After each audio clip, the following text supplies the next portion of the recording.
to pace the length of the nest. That you're out here dusting for prints. Or you did, maybe. That's got to be it. It's the same one, right? The one in your case? Is yours missing?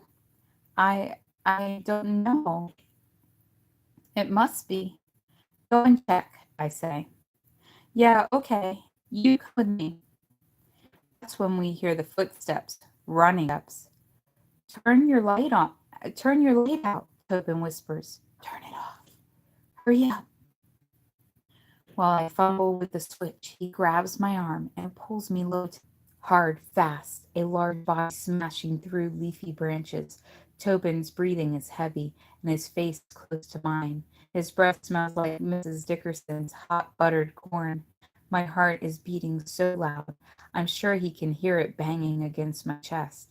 The footsteps get louder and louder, and we can hear the snapping of twigs and the swaying of branches right outside the nest. What? What are you doing here in here? He demands. Sweat is soaking his temples and his tan t-shirt.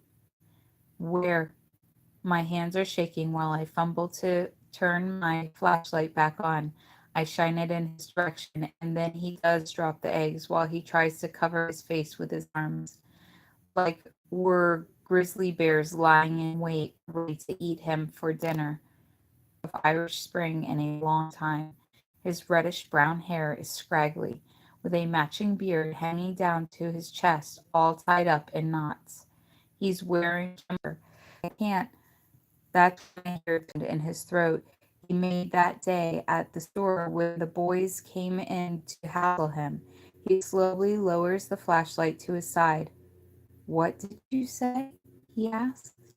Please, just leave me be. You need to leave here. Do you know me? Tobin asks him. Did you take this?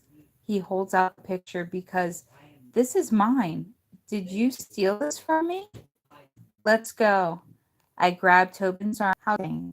He just stands, frozen, like the wooden Bigfoot statue in the center of town, looking at the picture in his hand.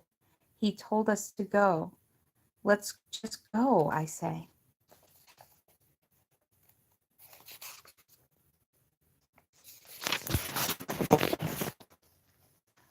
But I think I know who it is, he whispers. Tobin takes a step forward. You do? I ask. Is it is it you? He asks the wild man. His voice comes out all high. Then he slowly lowers his arms, and then his Tobin? I finally say again, who? Lemonade. He turns to me and whispers, I think it's my dad. Kids, it's Mrs. Dickerson calling us from her back door. It's getting too dark now. Come on back. Your dad? I breathe.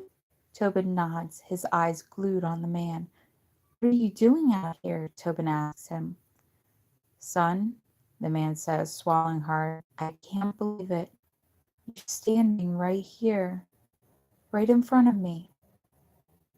Right here? Tobin says. I've been here the whole time. Where have you been? We've been waiting for you to come home. Me and Mom scan the darkness. Are you there? Are you there? Mrs. Dickerson's voice is closer now. You can't tell her, the man whispered at us, moving back and forth in the doorway like a caged animal. Then he lunges forward into the nest and huddles in a ball on the corner of the pine bed, peeking out between the braided branches, demands, I don't get it. Why didn't you just come home? We went to pick you up, at the airport. We waited for you for a long time. We waited. We thought you were, we thought, what in Sam Hill are you doing out here in the woods all alone?